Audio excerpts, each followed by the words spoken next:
پاکستان کی جانب سے ٹیسٹ کرکٹ میں پہلا رن سکور کرنے اور پہلی سنچری بنانے والے سٹائلش بلے باز نذر محمد اپنے پورے کریئر میں صرف 5 ٹیسٹ میچز ہی کھیل پائے، جس کی بنیادی وجہ نور جہاں کے خاوند کا وہ چھاپا تھا جس دوران ان کا بازو ٹوٹ گیا اور پھر ان کا کرکٹ کریئر ختم ہو گیا۔ قصہ کچھ یوں ہے کہ سن 1953 میں ملکہ ترنم نور جہاں کے ساتھ ایک دوست کے گھر ڈیٹ مارنے کے دوران ان کے شوہر شوکت رضوی نے چھاپا مار ڈالا اور اپنی جان بچانے کے لیے نذر محمد کو گھر کی 25 فٹ اونچی کھڑکی سے کودنا پڑا۔ اس دوران وہ اپنا بازو توڑوا بیٹھے اور ہمیشہ کے لیے کرکٹ کے میدانوں سے آؤٹ ہو گئے۔ یاد رہے کہ بعد ازاں نذر محمد کی کمی ان کی اگلی جنریشن یعنی ان کے بیٹے مدثر نذر نے پوری کی، جو پاکستان کرکٹ ٹیم کا ایک مستقل حصہ بن کر کئی سال تک کرکٹ کھیلتے رہے۔ کہتے ہیں کہ سن 1947 میں بر صغیر کی تقسیم سے پہلے ہی نذر محمد کی بیٹنگ کا شہرہ ہو گیا تھا۔ نذر محمد کا شمار ان سٹائلش بلے بازوں میں ہوتا تھا جو بالرز کو بالکل خاطر میں نہیں لاتے تھے اور ہمیشہ اپنے نیچرل انداز میں کھیلتے تھے۔ سن 1952 میں پاکستان کرکٹ ٹیم کو ٹیسٹ سٹیٹس ملا تو امید تھی کہ اسے نذر محمد کے تجربے اور صلاحیت سے بہت فائدہ ہوگا۔ حنیف محمد کی دریافت سے انہیں ایک اچھا اوپننگ پارٹنر بھی میسر آ گیا تھا۔ سن 1952 میں پاکستان کرکٹ ٹیم دورہ ہندوستان پر روانہ ہوئی۔ دہلی کے فیروز شاہ کوٹلہ اسٹیڈیم میں پاکستان ٹیم نے اپنا پہلا ٹیسٹ کھیلا۔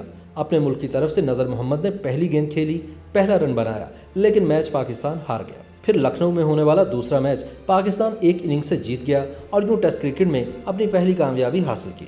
نذر محمد نے پاکستان کی طرف سے پہلی ٹیسٹ سنچری بنانے کا اعزاز حاصل کیا اور پھر بیٹ بھی کیری کیا۔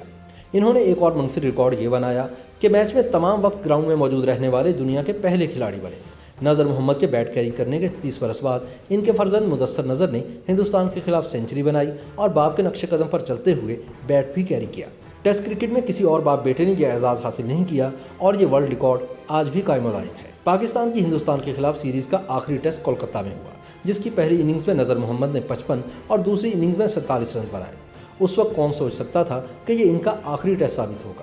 اس وقت یہی نظر آ رہا تھا کہ ٹیم کو ایک لمبا عرصہ ان کا ساتھ میسر رہے گا، لیکن ایک عجیب حادثے نے ان کا سفر کھوٹا کر دیا اور وہ صرف 5 ٹیسٹ میچوں میں ہی پاکستان کی نمائندگی کر کے کرکٹ کو خیر بات کہہ گئے۔ کرکٹ کے نامور مبصر اور لکھاری ڈاکٹر نعمان نیاز نے اپنی کتاب دی فلکچویٹنگ فارچونز میں لکھا ہے کہ نذر محمد کے ساتھ حادثہ پیش نہ آتا تو وہ 10 سال مزید پاکستان کے لیے کھیل سکتے تھے۔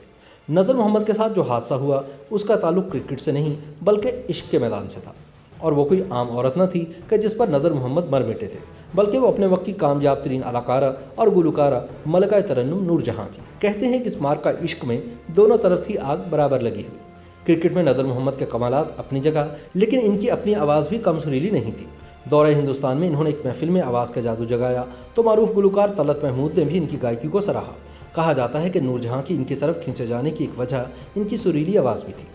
ممتاز موسیقار فیروز نظامی ان کے بھائی تھے، اس لیے فلم نگری کی فضا ان کے لیے اجنبی نہ تھی۔ خوبرو نوجوانوں سے دوستی کی شوقین نور جہاں کے ساتھ نذر محمد کے مراسم شاہ نور اسٹوڈیو میں پنجابی فلم چنوے کی فلم بندی کے دوران استوار ہوئے، جہاں ان کا آنا جانا رہتا۔ یہ فلم نور جہاں کے شوہر شوکت حسین رضوی بنا رہے تھے۔ یہ سن 1953 کا سال تھا۔ اس فلم کے مکمل ہونے کے بعد بھی دونوں پیار کی پینگیں بڑھاتے رہے۔ اسی دوران لاہور میں سیاسی صورتحال کی وجہ سے ہنگامے شروع ہو گئے۔ حالات اتنے بے قابو ہوئے کہ مارشل لا لگانا پڑا۔ شہر میں کرفیو بھی لگ گیا۔ نور جہاں نے اپنے تعلقات استعمال کرتے ہوئے دوران کرفیو نقل و حرکت کے لیے خصوصی اجازت نامہ حاصل کر لیا، اور دوسری طرف نذر محمد بھی کرکٹ سیلیبریٹی تھے، اس لیے انہیں بھی کوئی روکنے والا نہیں تھا۔ عشق کی آگ میں جلنے والے یہ دونوں پریمی کرفیو کی رکاوٹوں کو توڑتے ہوئے اسلامیہ پارک میں واقع ایک دوست کے گھر ملاپ کے لیے اکٹھے ہو گئے۔ اس ملاپ کی سنگن شوکت حسین رضوی کو بھی تھی۔ اپنے ذرائع سے یہ بات کنفرم کر لینے کے بعد انہوں نے اپنی بیوی کے عاشق پر فیصلہ کن وار کرنے کا فیصلہ کیا۔ ممتاز صحافی علی سفیان آفاقی مرحوم اپنی کتاب فلمی الف لیلہ میں اس معاشقے کی تصدیق کرتے ہوئے لکھتے ہیں کہ ایک روز میڈم نور جہاں نذر محمد سے ملاقات کے لیے گئی ہوئی تھی کہ کسی کھوجی نے شوکت رضوی کو خبر دے دی۔ شوکت رضوی آگ بگولا ہو کر مخبر کے ہمراہ وہاں پہنچ گئے۔ دیکھا تو میڈم نور جہاں وہاں موجود تھیں، مگر نذر محمد کا نام و نشان تک نہ تھا۔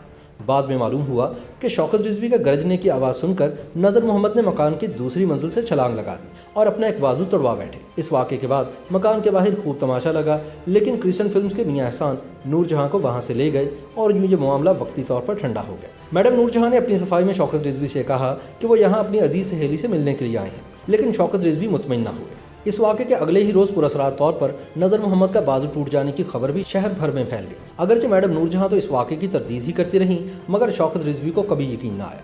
وہ غصے میں پیچ و تاب کھاتے ہوئے واپس لوٹ گئے اور سب کو بتایا کہ اب وہ نور جہاں کی صورت تک دیکھنا نہیں چاہتے۔ اسی معاشقے کی وجہ سے کچھ عرصے بعد دونوں میں علیحدگی ہو گئی۔